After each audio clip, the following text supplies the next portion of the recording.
Welcome to Pocket Theology. This is part 2 of our interview with Holly Ruter. So excited to have you here. And you'll want to check it out. We answer more questions. And there's probably going to be a part 3 and a part 4 and a 5 as we go on. Who knows? But thanks for watching and have an awesome day. Typically say words that don't make sense. Like I say things like, I really love trauma. And then, I really love trauma. That's why I like murder podcasts. Right. It's all coming Right. full circle. All Right. full circle now. Right. I say things like that. And then I back up and go, no, it's not I love trauma. Like, I don't love trauma. But no, trauma is like, I love working with trauma. Yeah. That is what I love to deal with. It's what you're passionate about. It is. I fight fires. I have to love fire a Right. little You bit. love fire. Right. But you don't love fire. I tell people to Yes. embrace their sinfulness. It doesn't mean I'm saying that you're like, yes, it is awesome. Right. Right. So I'm very passionate about trauma. And I think there are aspects, just like anything, not just trauma, but I think anything. I think sin, I think depression, anxiety, I think anything like that faith part of it plays a lot into it. You know, you praying and talking about it and scripture and I think that it plays the same role. Yeah. But then I also think when you have trauma, you have to do all the other stuff too, like EMDR. Because I'm also, I don't know if you know that, but I also am trained in EMDR. I've heard that. Yes. So and actually, maybe, have you ever heard of Flash? No. So I don't know if it's really new or but I was recently trained in Flash technique, which is kind of a carry-on from EMDR. Okay. Because what more research has found is that when you are doing EMDR, that you are really sometimes being put into a hyper-aroused state because you are discussing your trauma and it can be very emotional. And so what they have done is they've done some research on how much benefit there is to being in that hyper-aroused state and having that bilateral stimulation as opposed to when you are much lower and you are at a calm state. Yeah. And so with the Flash technique, we continue to use the bilateral stimulation and we enter the trauma by briefly exposing you to the trauma, then pulling you out of it. And then we just talk about your dog or your cat or interesting, something that you love, something very calming while using bilateral. And then a flash of the eye, you just blink your eyelids 4 times, 5 times. And we continue bilateral. And then you come back to that trauma, and recheck just like EMDR. Yeah. Okay, so let's go back, let's recheck, and we go back to it and check where your body is and do all that kind of stuff. So for those who don't know, EMDR, eye movement, I always forget what the D is. Eye movement, desensitization, and reprocessing. I want to say decentralization, Yeah. desensitization, reprocessing. So here was my EMDR experience. And first, I spent almost a month gaining coping strategies. Resourcing is what we call that. Okay, and she gave me she told me to picture a can and this is where you're going to put your trauma and you can put it on a shelf and you don't have to live it on all the time. The container, yep. Mm-hmm. And then she wanted me to picture a safe place. Now here's the funny thing. I thought the safe place was going to be like basketball or volleyball or fishing or something like that. It was a weight bench. Oh, cool. It was weightlifting. And she asked me why. And I said, because when I'm lifting, I'm not thinking about anything. I like it. I'm not in my head at all. I'm always in my head. And this is one of the things that my wife and I have been working through is I'm like, you got to realize my head, I have 1,000 things going through my head most of the time. And if I can do something that gets those thoughts out, it's awesome. Yep. So whether it be video games or watching TV, it is mind numbing because I'm exhausted most of the time because of all the things that are going on in my head, right? Yep. So I had, we worked through the stories and I remember I came in and I walked through my first 4 stories over about a month and a half period of time. And she said, I came in and she goes, what do you want to process today? Is there a memory or a story that you think is core to who you are? And I said, I thought there was, but then I started thinking about it and I realized that it was connected to this thing over here. And this was the language I used. And I said, it was almost like, over the last month and a half, I was untangling all the knots and things that I thought were separate traumas were all connected to this. They're all connected. And she goes, that's what EMDR does. It does. And it's a trickle-down effect is how I describe it. And what it did for me, and this is why the other part was we didn't do the flash, we did the vibrations. Yeah. And so in EMDR, you either do flashing lights, and the goal is to get both sides of your brain to talk to each other, right? And so when they were doing the paddles and they were vibrating, my eyes started fluttering. Mhm. It was the weirdest feeling. Like it was like, and I mean, and I cried. I did the ugly cry stuff as I was processing. And what I appreciated about her, she's no longer at Turning Leaf. She was wonderful. Um, but as we walked through, I began to understand the gospel. And this goes back to your question about how does Yeah. faith help with trauma? And I'll tell you that EMDR by itself, I think, is almost magical. It's almost Yeah, mystical. I think it's awesome. You said earlier that it was 8 weeks, and I was like, isn't that amazing? I have people who've been in therapy for like 12 years. Yeah. You know, and you're like, 8 weeks, I processed a whole thing of trauma. And I'm Yeah. like, booyah. And she came back and I said, "Is that normal?" And she actually was very honest. She goes, "No, not normally." But I also I've been doing the work for a while at that point, so Yeah. I was ready. And I think sometimes people come in, like I've recommended EMDR to friends, and some of them hadn't done the work, and they processed every little thing. And she was very clear. She's like, "No, this is not about. It could be a small event, but think about the things that you have defined you." Mhm. And there were stories that I thought for sure defined me. And then as I thought about it, I'm like, no, that's not it. Mhm. And the truths that I gained, but then when you overlay that with the gospel, Mhm. and this is where if I could say where faith, just from a practical, Yeah. I'm sure EMDR helps. I know it helps with PTSD. Soldiers go through it. I mean, it's particularly for traumatic events. Mhm. It helped me understand the lies that I was believing about God, about myself. Mhm.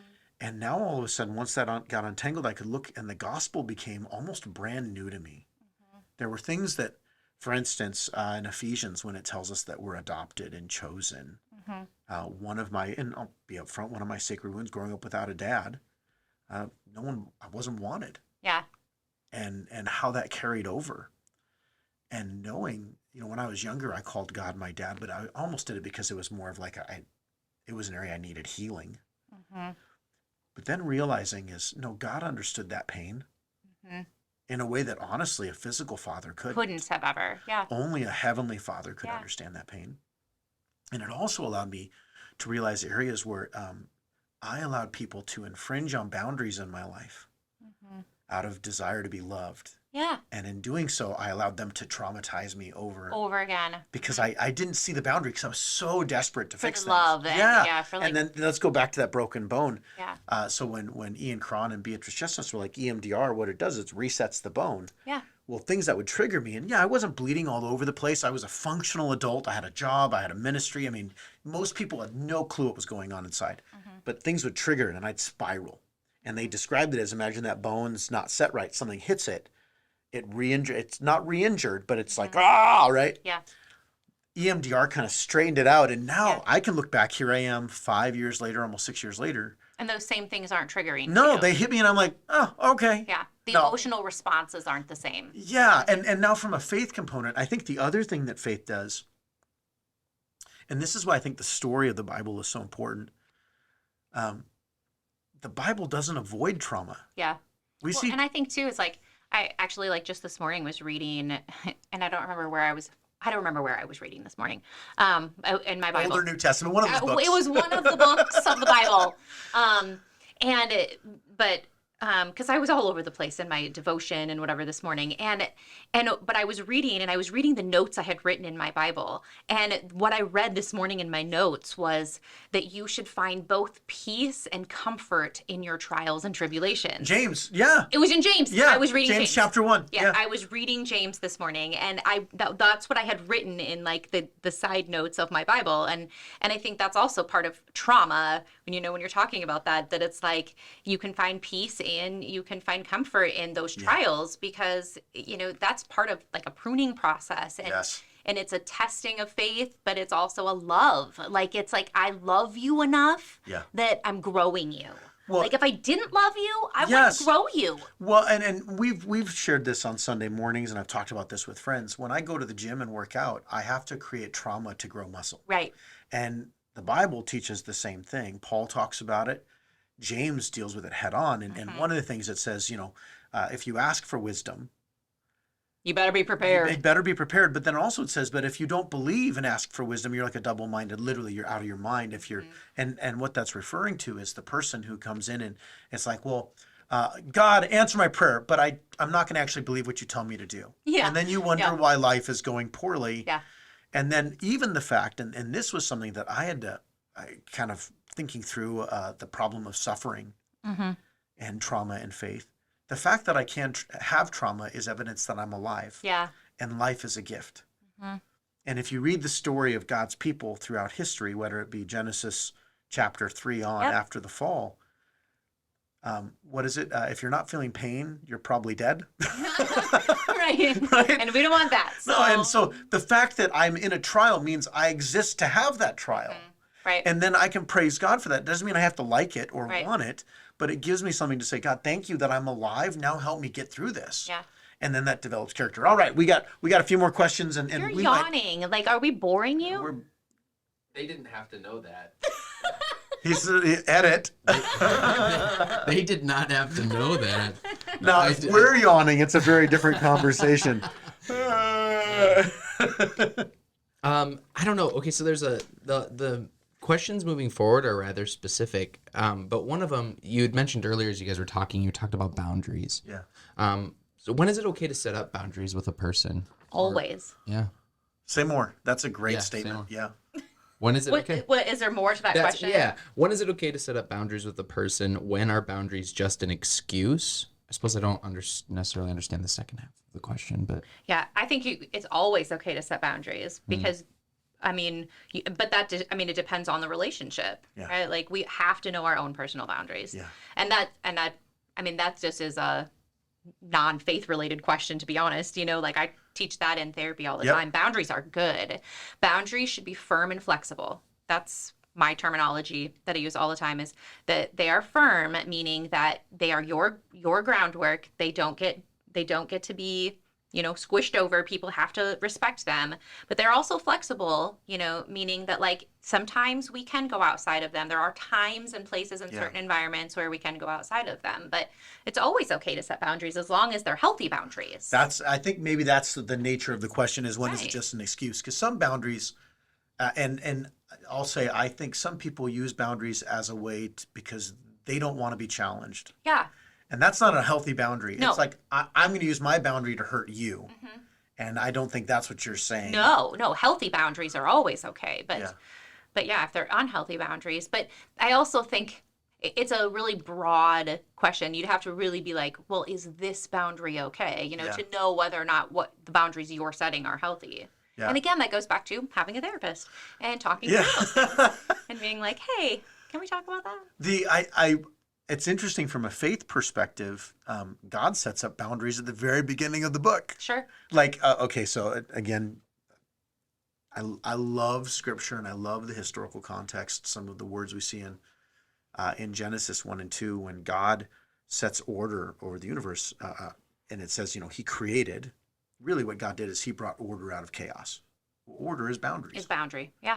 That's what creating order is. When you put order in something, you're creating boundaries, saying, here's the line, you can't go past this, you can't do this. Adam and Eve, boundary. Boundaries, right. Right. And if you do, I'm going to set up another boundary. And then, and interestingly, we see a moment where God, it almost seems like he oversteps his boundaries, the ones he set up out of love. When Adam and Eve sin and he goes looking for them, he already knows where they are. And the question he asks, where are you when they're hiding? It's not a physical location. It's a spiritual, relational question, right? But the first thing we see God do, and here's what I mean by boundary. One of God's boundaries is he's a God of life. And yet he kills the first death in the garden was an animal that God sacrificed to clothe Adam and Eve.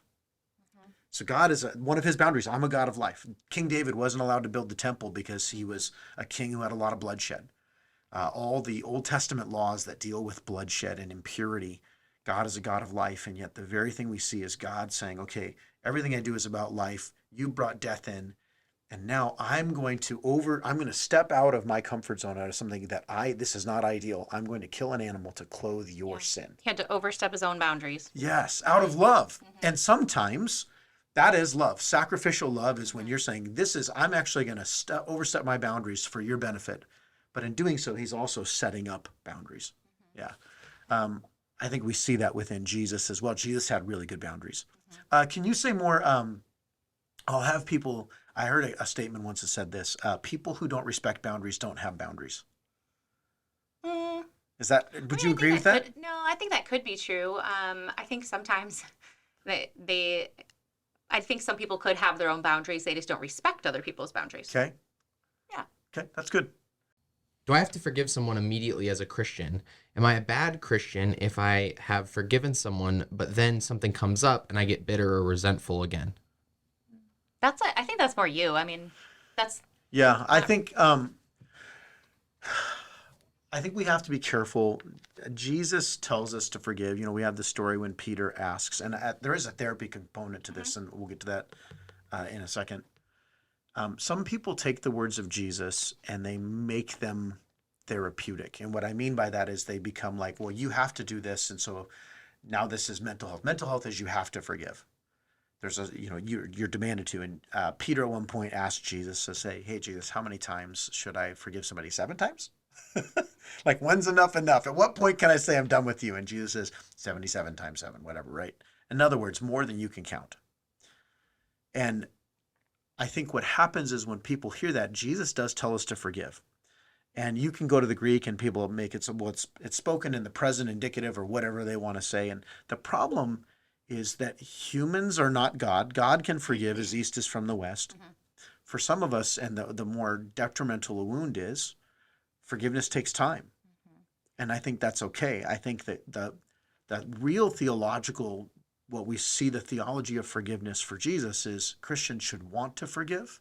Yeah. It doesn't mean they're always able to forgive immediately. And sometimes you need the Holy Spirit, you need counseling. Right. And I think where we hurt people is when we force somebody to forgive and they haven't done the work or they're not ready to. And then we use Christian shame. Like, why haven't you forgiven them? That Jesus said you have to forgive. And I'll use a very extreme example, but it's probably not extreme for some people, maybe even somebody listening. That's actually one of the exact questions immediately after. Is it fair to demand a Christian to forgive someone who deeply wronged them, even if they're not ready? So imagine, someone rapes you. And now I got to say, well, you have to go forgive that person. He's here right now. Please forgive him. Right. And that's cruel. Right. And well, I watch my murder mystery stuff, right? Like, Yeah. And so, okay, you watch like all the these shows and these and whatever, and like there are times that these like they're mothers and they're writing letters to these people who like killed their sons or daughters, and they're like, I forgive you, and I'm sitting there like, I don't know if I could do that. Like, I do not know if I could forgive somebody for doing that. Yeah. Like that would be so hard. Yeah. And there's work. They probably did work to get there. Yeah. And here's the thing, and this is where I think the counseling part comes in. We re-victimize somebody when we tell them they have to forgive without doing the work.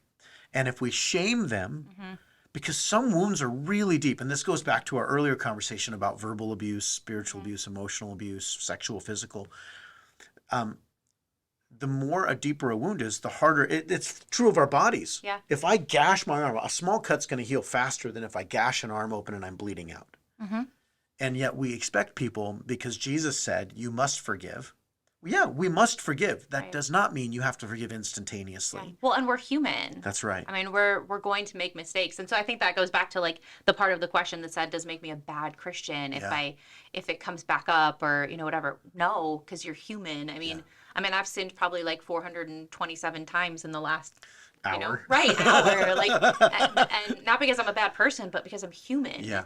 And so, yeah, if I haven't forgiven somebody, it doesn't make me a bad Christian. It just makes me human. But I love how you said that the Christians should want to forgive. We should want to and want to do the work. And then that's when you come to therapy and we do all that processing and writing of letters and what's holding you back and what's the barrier to forgiveness and and we process and talk through it to work to that place. And I think you can make an argument that 1 John talks about love. And that somebody hates their brother. If you don't want to forgive somebody, it means you want to hate them. Yeah. I mean, that's really what I should. The opposite of that. That is the opposite of unforgiveness is hatred. Because what I'm saying is, I'm going to keep you captive. I only keep enemies captive. And so, a Christian should want to. It doesn't mean they have the skills to. Yeah. And I think that's one of the things that I appreciate that you said is you go to therapy because sometimes we need skills to learn how to forgive. Some people, and the Holy Spirit is so good. I've listened to testimonies of moms and dads In fact, I read one story. I wish I had brought it with me. Their son or daughter was killed by a drunk driver. Mm-hmm. Drunk driver went to prison, got out of prison. They took this drunk driver into their home. Now that person is basically like a child to them. Oh, wow.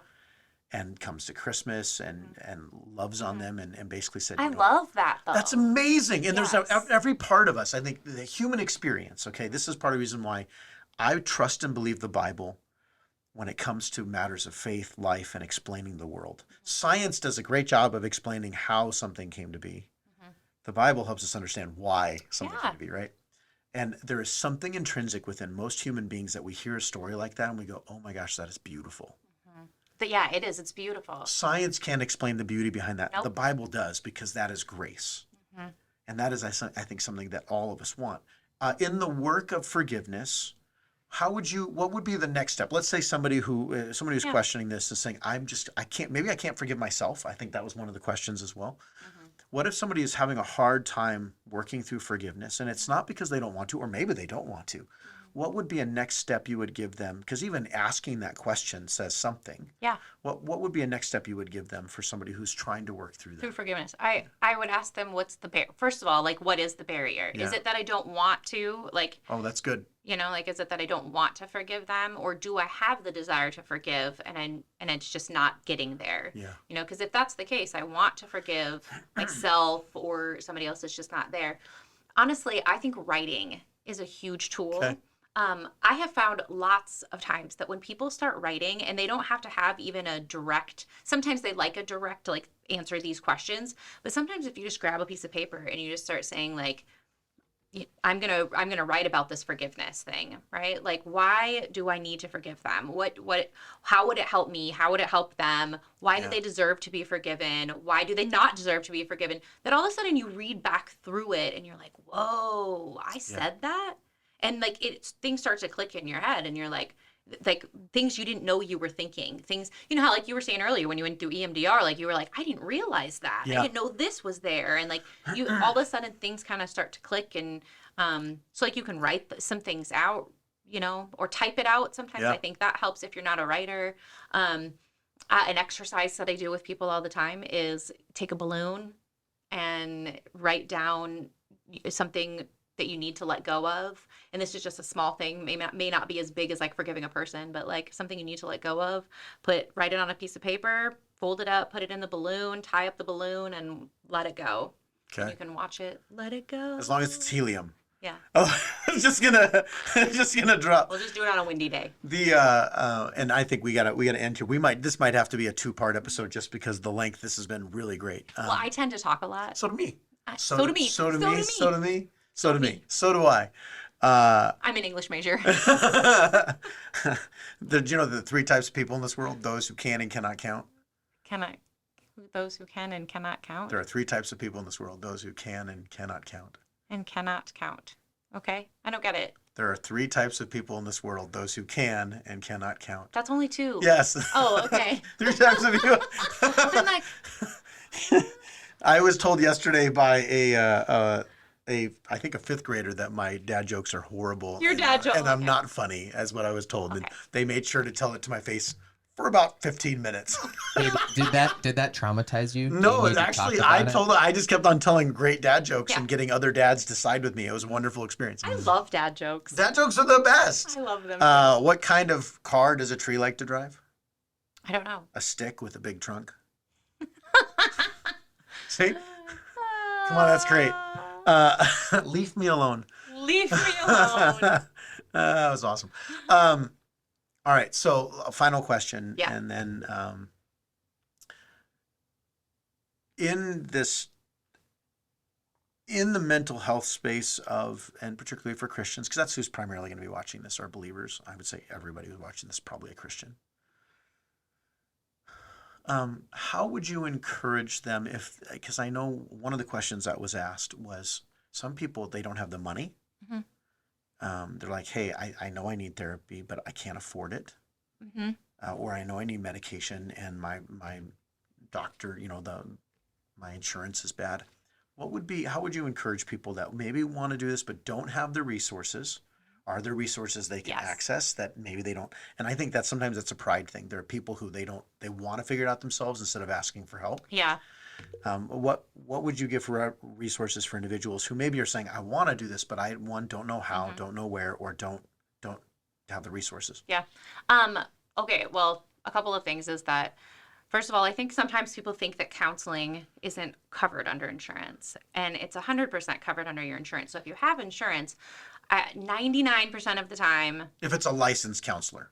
yeah. Yeah. Yeah. If it's a licensed counselor, Yeah. that most of the time, the majority of time, whatever you're paying at your doctor's office, if you've got a $30 deductible or a $30 copay, you're paying that at your counseling session too. Okay. So a lot of times people come in and they're like, well, I don't know if mental health is covered. And it's typically no different than your doctor's office. Okay. So that eliminates, those people who are questioning that.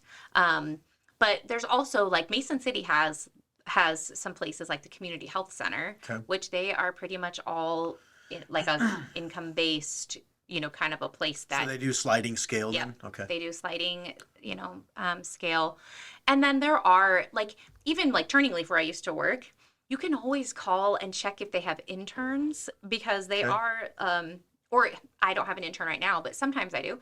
If there are places that have interns, they can't charge because they're not technically licensed yet, Yeah. but they have to have a caseload to learn. And so whenever I supervised people at Turning Leaf, they did all pro bono work. Really? hmm And what's nice about that is because they're still supervised. They are. So it's not like you're going to get bad counseling and then not dealt with. Right. It's just a learning. It's like a learning Yep. hospital. Yep. Okay. Yeah. So, like, I was, as the the clinical director at Turning Leaf, I was the one who oversaw all of our interns. Okay. And so it was really fun, to be honest, because they were in this learning stage, and then they were doing all this pro bono work, and anybody that came in that didn't have insurance, that couldn't afford it, or had super high deductibles Yeah. that they couldn't meet, they always saw the interns. And we at Turning Leaf, when I worked there, they almost year round had an intern. Okay.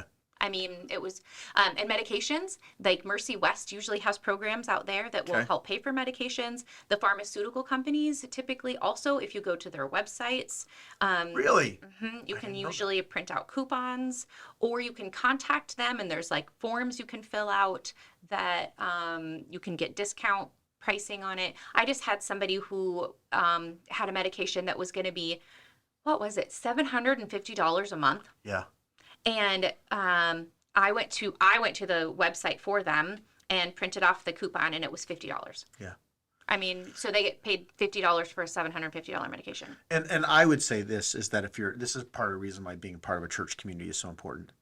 If, let's say, you're like, I don't have that $50. Right. If you're part of our church, like actively involved in our church, Right. we'll get it covered. Like, Right. Like, ask for help. Somebody will help. Mhm. And this is, I think, one of the, I'll speak just from a faith perspective. Usually the problem is you have people who aren't connected in faith. Those are the ones who come and ask. It's the ones who are in church. Yeah. They don't ask. They don't ask because they're embarrassed, ashamed. And I'll tell you, there have been times in my life when, man, church stepped up in a big way, financially, relationally, all those things. And so I think, one, I appreciate that, because we have to remove excuses. Because some of these things, and it's not that faith isn't enough. That's such a wrong way of looking at it. Right. Jesus himself understands that we have things, that faith is important. Well, sometimes the faith is to trust that God's going to get you through it. And now you have work. And I think you used the illustration of the resume on Sunday. Yeah. Like, I have faith I'm going to have a job, so I'm going to sit in my basement. Right. And watch TV. Yeah. Or it's the guy who's like, man, I'm really lonely. I want to meet somebody. Right. Why don't you get on a dating site? No, I'm just going to pray that someone comes knocking on my door. Good luck with that. Right. No lie. I had a friend in my late teens. She was testing the Lord, and literally said, she had two things. One, she said, if I blindfolded myself, I could walk all day long and not trip over anything if I have enough faith. I'm like, or you'll break something and people will just think you're dumb. Right. And then, right. but For sure. then also went through a season of wanting to test the Lord, and basically was like, I'm not going to eat until God speaks to me. Okay. And it ended up causing major body damage. Like, Right. went 2 weeks without food. And it's like, you're testing God. And I think some But people... we're not supposed to test God. That's right. And I think some people do that with mental health stuff. Well, I'm going to pray, and I'm just going to pray this away, and I'm not going to do the help. And no, we're called to be wise. Right. And we pray and we act wisely. And it is not a lack of faith to go to a doctor. It's Right. not a lack of faith to go to a counselor. You are not saying something about your Christianity In fact, I would argue it says more when a Christian says, hey, I'm praying and I'm praying for God to heal this wound. And I'm also going to do the work, because that God calls, that's our part in the process of working out our salvation, so to speak. Do you think, like, I have somebody that is a Christian that I've seen before, and it was so funny because it was a phrase that I won't ever forget, because she was like, well, you know, if you don't do what God is guiding you to do, I mean, he's just going to come and hit you in the head with a 2x4. Like, he will make it known to you that is, you are not following his path. And I feel like sometimes we just keep ignoring that 2x4 that's hitting you in the head. Like you're struggling and you're like, okay, I'm just gonna pray, and he like introduces you to somebody that you know, and that's like a therapist or that's going to therapy. You know, that's like, oh, I'm going to therapy, and you're like, yeah, okay, and you keep praying, and like, and then like your symptoms get worse and worse and worse, and like there's the 2x4, bam, you know, like then also the commercial on TV, like, you know, it's like, hello. He is literally hitting you over the head and you are not seeing. It's like flashing lights in front of you. Well, and that goes back, I think some people, well, God's got to audibly say it to me. Now you're testing the Lord. And Jesus himself says, you don't put the Lord God to the test. I knew somebody who was told they had cancer, and they said, I'm not going to get chemo because I'm going to trust God's going to heal it. He is. You might die, and he'll heal you the other side of heaven. You're healed. But that's not what God has for you. Holly, thank you so much for being here. I got to tell you, it was such a fun time on Sunday. Yeah, it was. It was super fun. And it didn't really feel like we were in church, like we were just hanging out. No, and that's how we know it was a good time. Yeah. And I think people enjoyed it. And thank you for being this. I'd love to have you on again if that's something you'd be interested in. Yeah, for sure. So here's what I'm going to ask for those of you who are watching. I don't know. I know your caseload's pretty full, but the name of your, or it's Minds That Matter Counseling. Minds That Matter and Counseling here in Clear Lake. Yep. This was not to plug her, but I'll tell you, she's a wonderful therapist. Thank you. And has made a huge difference in my family's life. And I think you've made a difference in our church's life. That's awesome. I love to hear that. So I'm excited for maybe the future and some other opportunities. But if you have other questions that you want to come in, send them in. We'll kind of gather them. And the next time we bring Holly in for another Q&A. We'll have 7 pages worth of We'll have questions. 7 pages, and we'll have a giant forum. And we'll get through 3 of them. Yes, I think we got through 4. So, hey, thank you again so much for being here. Yeah. Peace.